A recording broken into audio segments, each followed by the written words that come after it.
This is a quick review of the Gigabyte M27Q 1440p monitor that I've got right here. I've used this for about 3 years now, and after 3 years, it's been a very solid monitor for me when it comes to gaming, productivity, video editing.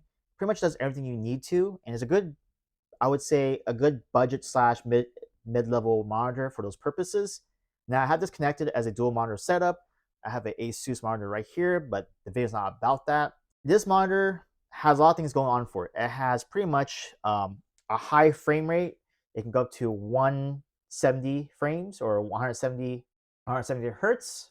And right now it's at 2560 by 1440p setting, so 2K. And it does everything, and it does that pretty well. If you want to look at color accuracy and how good the colors are, this is pretty much stock settings. I don't really mess with the settings too much. This is what you expect for color if you want to do editing and stuff, and which you would like to see if it's washed out or not. In terms of gaming, this does go up to, again, 170 hertz, and I usually game at 120 hertz for most of my games, and I run it at 1440p. No issues. This does have FreeSync. I do not have that. I have NVIDIA. So there's a button on the back that you can use to toggle for settings. This has KVM, which is keyboard mouse. So I have my keyboard and mouse connected to this monitor, and I use it very fine, no issues. So that's one feature I really love about this monitor, that you can do that.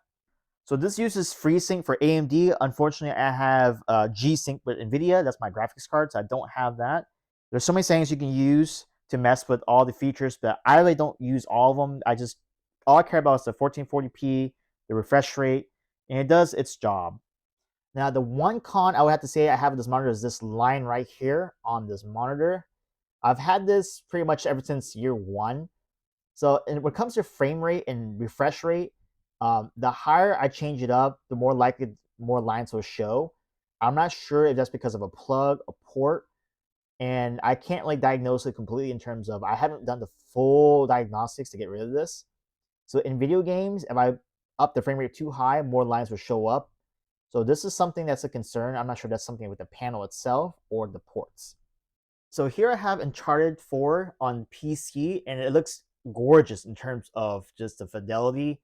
You can see right here on Street Fighter 6, I have on PC running at 120 frames. It does this pretty well, and it's a very solid monitor for 1440p mid-range gaming. It's not the best 1440p monitor, but it does go up to 170 hertz. And there are some cons I have right now with this monitor, with the line that I'm talking about, with this scan line or whatever this line is on the monitor. That is a con. And it's not the best looking monitor, but it gets the job done.